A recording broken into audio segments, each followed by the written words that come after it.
Hey guys, welcome to this episode of the Tradie Business School podcast. My name is Barry William Magnanity and I'm joined today by my co-host, Michael McNish. And we're talking about when cash is tight, what do you do first? Michael, welcome to the show. Thank you, Barry. Good to be here.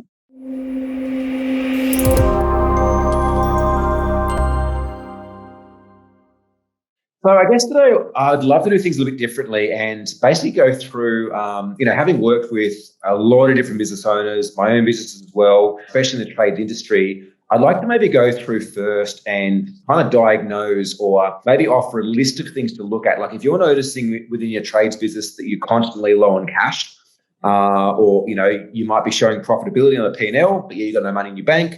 If you're noticing that you're always taking money from, future jobs and deposits to pay for past jobs expenses, I'd like to maybe go through and share like a bit of a list of some things to start looking at that could be the potential issue. And then I'd love to go through and share 5 or 6 things that you could implement to ensure that you eradicate ever having profit and cash flow issues in the future. What do you reckon, Michael? I think that sounds great. And just to say, like, if you are experiencing that, you're probably really stressed, you're probably overwhelmed, you're probably working exceptionally long hours. And I just want to let you know that you're not alone in business. For me, when I've had cash flow challenges or issues with money, is that realization that it's not just you. And that sometimes we kind of feel that we're the only one experiencing that problem. But one of the things that gave me hope was to realize that other people have experienced this before and gotten through it. And that, it's not uncommon. So the fact what we're going to talk about today is the very things that work and will really help you to relieve a lot of that cash flow tightening and stress and pressure that you're experiencing. So if that's you or a trader that's experiencing that, this episode is for them. And if you do know someone, please share this episode with them as we get into it. Absolutely. I guess the first thing that I really want to just lay down firmly is that a business doesn't exist unless it's making profit. And I'm not just talking about profit on your P&L. I'm talking about cash profit, like actual money going into your bank above and beyond what you're paying out for your cost of goods, what you're paying out for expenses, and what you're paying out for your wages. Right? Profit is not a little piece that you take home at the end of the week. You need to be paid an income as if somebody else was working in your role and still make profit. And here's where I think a lot of business owners go wrong is they go into business and sacrifice making money, hoping, wishing, thinking that, I can worry about that later. Fuck no. Like you need to work out a way that you can make profit from the get-go. And if you can't charge enough money on your products and services to make a profit, discounting is not going to help you. All that's going to do is extend the pain and create a slow death. So the first thing is, like, regardless of where you are right now, like you might be carrying a lot of debt from some silly mistakes in the past. That's okay.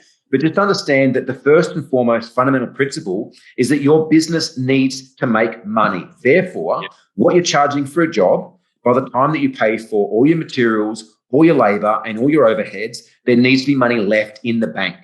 And if you're not there, that's a serious red flag from where we start with. And so some things that we can start to look at is margins. What sort of margins are you putting on your materials? What sort of margins are you putting on your labor? I remember when I first started as a tradie, I thought that, charging $50 an hour for my time was making me money. And my accountant very bluntly pointed out that I was actually paying customers to work for them. Because by the time my phone and my petrol and my car payments and everything else came out of the money I was making, I was actually making less than I was as an apprentice working for somebody else. So don't get eluded or don't get misguided that, you're charging $50 an hour for your time, you're making tons of money, because there's a whole lot of other expenses, including tax and GST, that has to come out of that. That's the difference between sort of moving from contractor into business owner. What you would charge as an individual is very, very different to what you need to charge as a company, as a business with a team and fixed expenses. Absolutely. And so I guess on the margins, the second thing is measuring, right? Like you need to have a form of measurement in place. You need to be looking at your cash flows. You need to be looking at not just revenue, but you need to be looking at gross profit. Gross profit is the amount of money you've made after you've paid for the materials that are required for a job and the labor that's required for that job before any expenses come in, i.e., vans, petrol, office and stuff like that. So look at your gross margins, because if you're not making a decent gross margin, it doesn't matter how much net is, you're always going to struggle. And that's a really easy way to get some quick wins. I And think the some second people thing, get confused though, like, gross margins or this terminology. Like we've gone through with many tradies about the foundations of how to manage money, and a lot of them haven't been shown that. And so a lot of people's way of managing money or knowing whether they've got cash is to look at their bank account and go, do I have money in there? If I have money in there, I'm doing good. If I don't have money in there, I'm doing bad. And see, possibly even also the way in which you're knowing that cash is tight is you're looking at your bank account and not seeing much money in there, potentially. but that's the thing though, is that's a lag measure, right? That's after the fact. And this is where a leading measure, something that happens before money turns up in your bank account or leaves your bank account, is your margins. So if you're starting to look at like your gross sales and then your gross profit, which again is like any money that you make after, like let's say I'm going to install a window for somebody, I've got to buy the window and I've got to pay for the labor to install that window, right? So if I charge $100 for that, the window costs me 20, right? And the labor costs me 20. I've made a $60 gross margin or a 60% growth margin.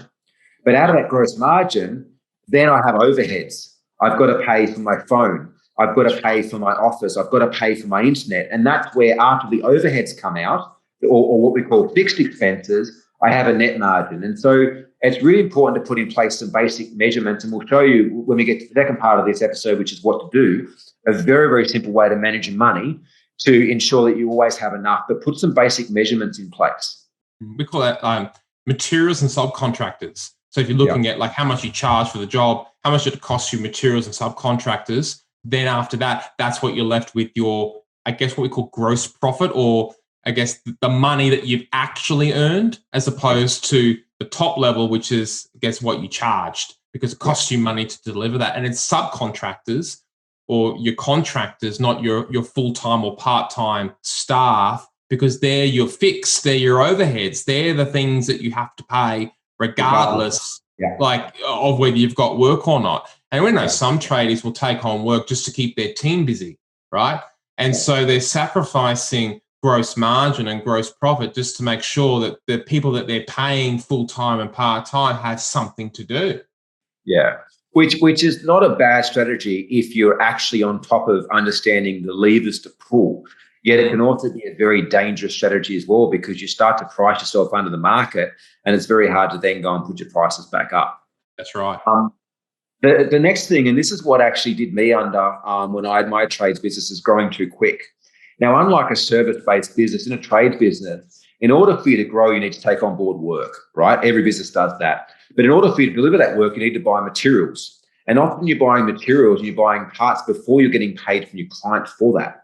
And so often, this is where I completely stuffed up and got stuck, is that I'm looking going, shit, we're growing fast. Every month we're doing bigger and bigger numbers. I know we're profitable, we're doing good, but never had any money. And all of a sudden I was actually growing broke because I was growing way too fast. I needed a huge amount of money to fund buying all the materials and things like that. There was a delay in getting paid from jobs that I actually grew broke.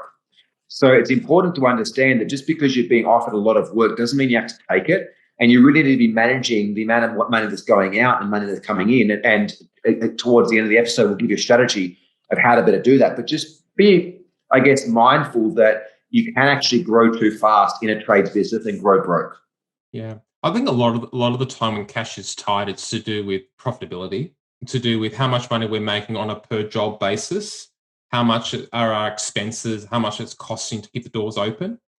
Sometimes also it's the fact that there's not enough work coming in. Now at the moment, a lot of traders that I speak with, there's heaps of work. Like cash shouldn't be tight when you've got a lot of work in. And if you're doing, 500,000 up to $1 million and cash is tight, right? There's a real problem with your profit and understanding of profit, really. But if you're waiting for the phone to ring, you're not winning many jobs. That's also potentially why cash is tight, because there's just not enough money coming in. Yeah. There's two other things before we flip and start to give you guys some things to implement to help overcome and eradicate this. The last two, the first one is overspending. I don't know what it is. It seems to be quite common in the trade industry, but these people, myself included, we finish our apprenticeship. We think we're going to go out on our own. We start, bringing all this money in. And so we go and buy ourselves a brand new ute, and we go and buy ourselves a jet ski, fit the back of the ute out with all brand new tools, and life is good. And all of a sudden we get slapped with a $50,000 tax and GST bill, and we haven't got it because that money in the bank that we thought that, we were killing it and we're making all this money, we hadn't actually factored into the fact that we owed some of that money to the government. And so overspending the big one, especially for early stage businesses that can catch you so quickly. So, that's where that immediate delayed gratification comes in. And it's like, get yourself in a position where you're consistently bringing work in, you've got a team delivering it, you're putting a bit aside into profit. And we'll talk about a system we use for that. All right, rather than just be like, I need to go and buy myself the fancies of everything, because they all become fixed overheads. And the problem with fixed overheads is that's what kills a lot of businesses.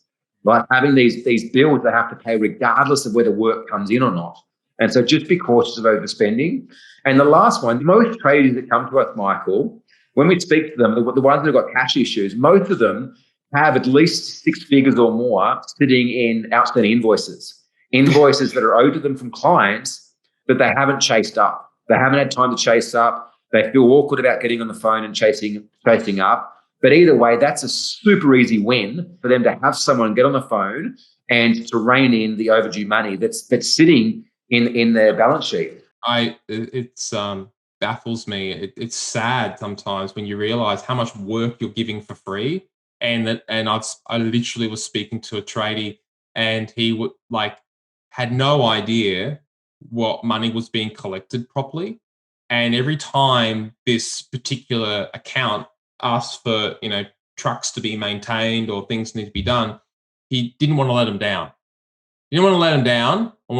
Didn't want to ever sort of be seen as not helpful, and would always help them out, always fill it in. And then realizing how much money was owed, it became too much, and there's no way that they were going to be able to pay it off. And so as a result of all the work, he'd incurred all these costs and now stuck.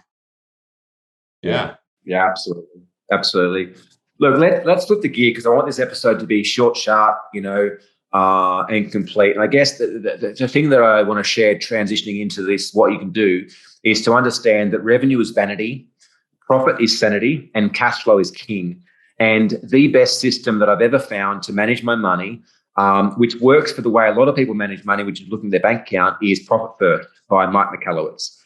We recorded a previous Tradie Business School episode on the Profit First methodology. Buy the book, implement it. It will honestly transform the way that you manage money forever. Like everyone I speak to, Michael, we had a conversation the other day about your personal savings, and you're like, I've got more money put aside than I've ever had in my life, because we follow the Profit First methodology, not just in business, but in our personal life as well. So that's number one. Like that's just, if you own a business, you need our Profit First put in place. Second, speak to suppliers while you're on good terms with them. You might not need extra cash now, but while you're on good terms, speak to suppliers and say, hey, we've got a relationship here. I would like to extend my payment terms from 30 days to 60 days. Can we give it a go for a month or two and just see how it feels for you, how it feels for us?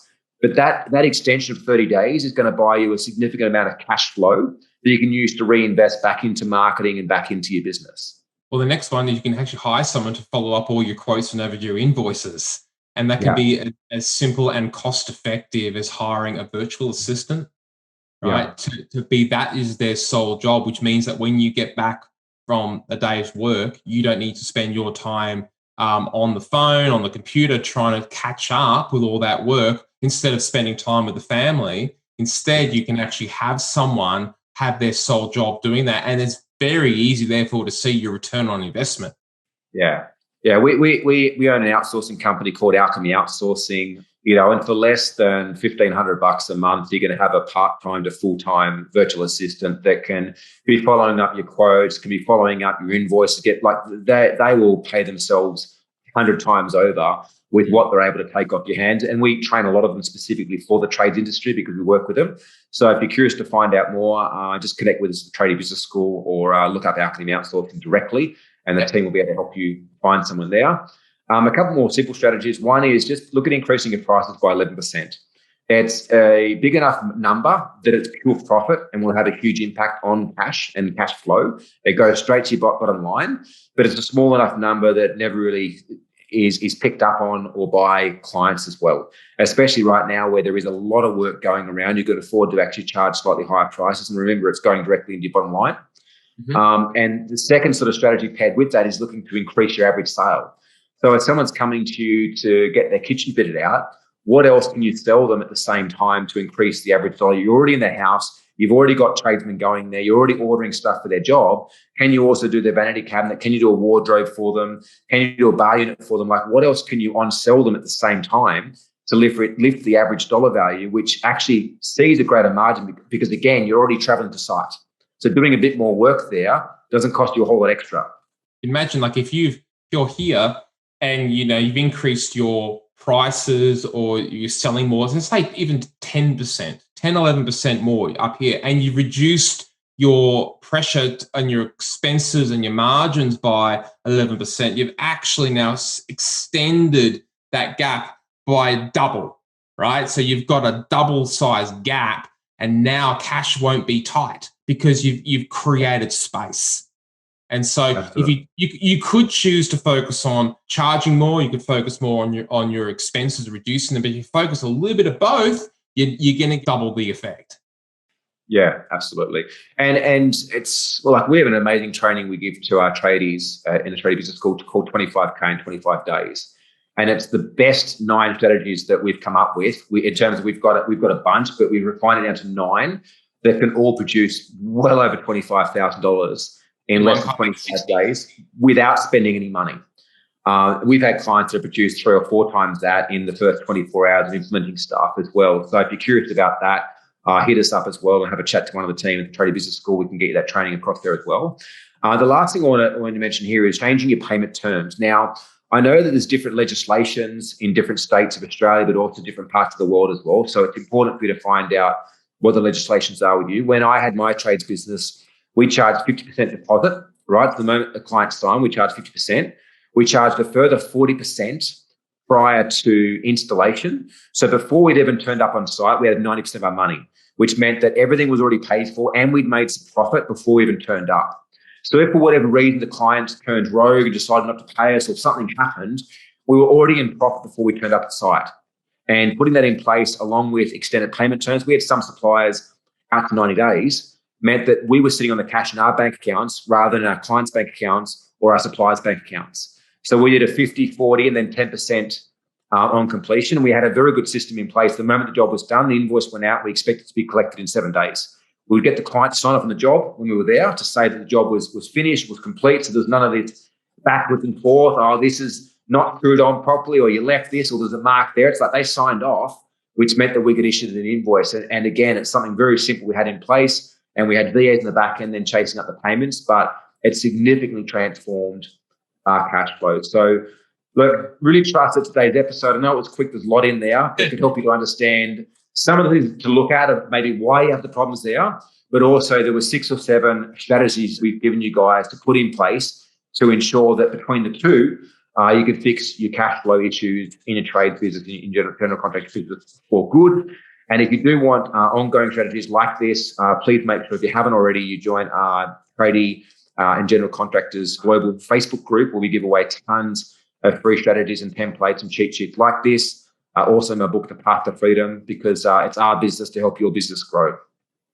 Fantastic, Barry. Man, you're on a roll. This is... I mean, honestly, this is one of the biggest issues facing a lot of business owners. And I know you might be overwhelmed with all those things to do. Start with one. Start with one thing. And my strong recommendation would be implement profit first. That really is one of the foundational things. If you do nothing else but just that, major difference. Absolutely. Couldn't agree more. Michael, thank you so much. I've loved today's episode. Trust you guys did as well. Make sure you subscribe to us too on iTunes and all the amazing podcast platforms to start with the latest episodes. We'll see you next week with another episode of the Tradie Business School podcast. Bye for now. See you guys. Bye-bye.